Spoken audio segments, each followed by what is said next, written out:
છે મને એવું જાણવા મળ્યું છે કે આટલા ફ્લેટમાં બી 7-8 ઘર મુસ્લિમ લોકોના છે.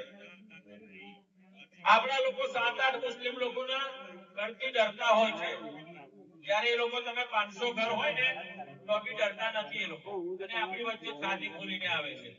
આપણા લોકો 5-7 લોકો રહેવા આવે એમાં આવું કેવું શું કરીશું કેવું કરશું આવું કરતા હોય.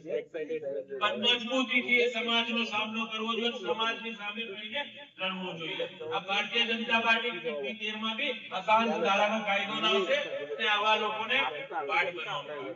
જોરદાર તાળી દોસ્તો થવી જોઈએ. હજુ વોટ નથી આપો એ પહેલા સમસ્યાનું સમાધાન તમને પ્રાપ્ત થાય. 13 માં અશાંત ધારાનો કાયદો લાવશે અને એક બી વિધર્મીને ને એક બી મુસ્લિમને ઘૂસવા નહીં દે.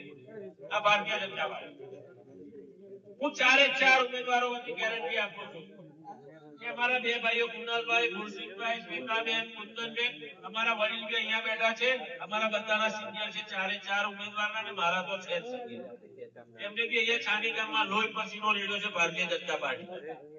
એટલે ભારતીય જનતા પાર્ટી એટલે રામ ભક્ત લોકોની પાર્ટી છે. કોંગ્રેસ પાર્ટીએ જ્યારે રામલલાનું મંદિર બનવાનું હતું